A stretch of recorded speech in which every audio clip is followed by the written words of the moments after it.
इस खबर के प्रायोजक हैं मां सिंगारी बालिका इंटर कॉलेज और मां सिंगारी स्मारक महिला पीजी कॉलेज फरौली कोइरसा आजमगढ़, जहां आपकी बहन बेटियों को मिलेगी बेहतर शिक्षा।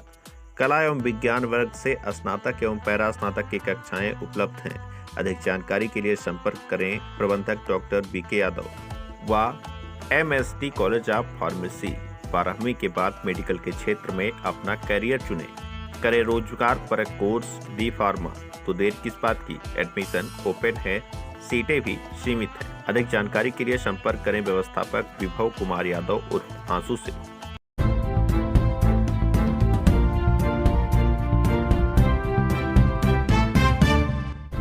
नमस्कार, आप देख रहे हैं तेज न्यूज। मैं हूं आपके साथ विनोद राजभर। आइए शुरू करते हैं खबरों का सिलसिला। आजमगढ़ के रोडवेज परिसर में बुधवार को EPS 95 संघर्ष समिति की मंडल स्तरीय बैठक का आयोजन कर पेंशन समस्या को लेकर सरकार की नीतियों पर निशाना साधा गया। इस दौरान कहा गया कि अगर सरकार उनकी मांगे 30 सितंबर तक नहीं मानती है तो वह लोग बड़ा आंदोलन करेंगे। इसके अलावा आने वाले विधानसभा चुनाव में भारतीय जनता पार्टी का विरोध किया जाएगा। संघर्ष समिति के मंडल अध्यक्ष ओमकार नाथ तिवारी ने कहा कि वह UPARTC में रिटायर्ड हैं। इस प्रकार से तमाम निगम व मील से लाखों कर्मचारी रिटायर्ड हुए हैं, जिन्होंने 35 से 36 वर्ष तक विभाग में सेवा प्रदान की है। प्रत्येक महीने उनके वेतन से 441 रुपये, 540 रुपये तथा 780, 1200 और 1800 रुपये EPF में जमा होता था। कुल मिलाकर यह लाखों करोड़ों रुपए हैं। लाखों कर्मचारियों का पैसा जमा हुआ, लेकिन उनको 1000 या 2000 देकर पेंशन का कोरम पूरा किया जा रहा है। खुद उनको 2650 रुपये मिलता है, जो उनके और उनकी पत्नी के सम्मानजनक जीवन निर्वाह के लिए बहुत ही कम है।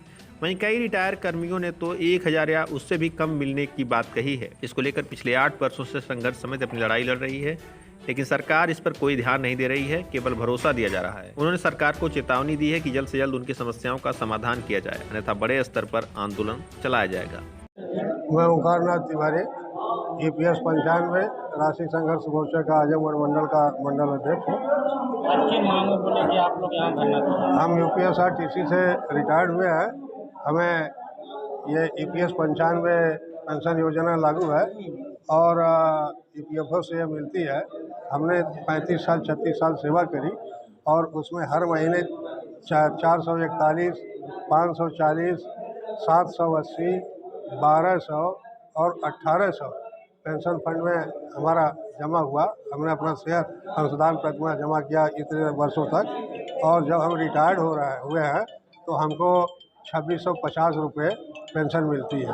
और 2650 रुपये में पति पत्नी का गुजारा किसी भी स्थिति में नहीं हो सकता। और इतना हम लोगों का 15-20 लाख रुपये सिर्फ मेरा कहिए, और इस तरह से हर कर्मचारी का EPFO में जमा है। और वो जिसका अगर हम जमा किए होते रेकरिंग या फिक्स डिपॉजिट जमा किए होते तो आज हमें 50 लाख रुपया मिला होता। इस तरह से 15-20 लाख रुपया हमारा EPFO में जमा है, और उसके सूद के बराबर भी ये नहीं दे रहा है। EPFO पूरे हिंदुस्तान में 90 लाख करोड़ रुपए EPF कर्मचारियों का सिर्फ सूद पाता है पैसे का, और वो जो है 60 करोड़ रुपए उस सूद में से बांटता है। मूलधन तो रोके ही पड़ा है। 30 लाख करोड़ रुपए ये सूद भी खा जाता है, और हमें न्यूनतम 1000 की पेंशन हमें दे रहा है। और कुछ 36 लाख कर्मचारी ऐसे हैं जिनको 1000 से भी कम मिल रही है। 500, 200, 300, 700, 800 पेंशन मिल रही है। और जब न्यूनतम पेंशन 1000 लागू हो गई तो ये जो 1000 से नीचे मिल रही है, ये बात समझ में नहीं आ रही। माननीय प्रधानमंत्री जी से, हमारे राष्ट्रीय स्तर के नेताओं से 2021 में 2 बार वार्ताएं हुई। श्रम मंत्री से बार मंत्रणा हुई। आपके लेबर मिनिस्टर जी से हुआ, आपके EPFO से हुआ, प्रधानमंत्री कार्यालय से हुआ, लेकिन सब ये कहते हैं नाम आँखों से कि आपकी मांगे जायज़ हैं, हम बहुत शीघ्र पूरा कर रहे हैं, बहुत शीघ्र पूरा कर रहे हैं। लेकिन वो दिन नहीं आ रहा कि हमारे हाथ में पेंशन मिले, और ये सिर्फ झूठी सरकार है। और हम लोग अब 8 साल से संघर्ष कर रहे हैं। अब इनके झूठे वादों का और इनके जुमलों का वक्त खत्म हो चुका है। अगर 30 सितंबर तक हमारी मांगे पूरी नहीं हुई तो आने वाले विधानसभा में हम पूरे प्रदेश में 7.25 करोड़ कार्यरत हैं, और 78 लाख पेंशनेबल जो पेंशनर्स हैं, कुल मिला के हम 8.25 करोड़ हैं। हम 8.25 करोड़ रुपए जो कर्मचारी हैं। केंद्र सरकार, भाजपा सरकार का विधानसभा चुनाव में खुलकर विरोध करेंगे और इनके विरुद्ध प्रचार करेंगे और इनको हम वोट नहीं देंगे। भले दूसरे को दे देंगे, लेकिन हम इनको वोट नहीं देंगे। और इस तरह से 8.25 करोड़ की हमारी जनसंख्या है। अगर पत्नी जोड़ ली जाए तो 16.5 करोड़ होता है। 2 बच्चे जोड़ लिए जाएं तो 33 करोड़ की आबादी हमारी सिर्फ EPS 95 पेंशनर्स की होती है। और ये 22 करोड़ 95 लाख वोट पा करके पूरे हिंदुस्तान में ये सबसे बड़ी सरकार सन 14 में इन्होंने बनाया था। अब तो 240 सीट और हम समझते हैं 19 पॉइंट कितने करोड़ ये वोट पाए हैं इस इलेक्शन में।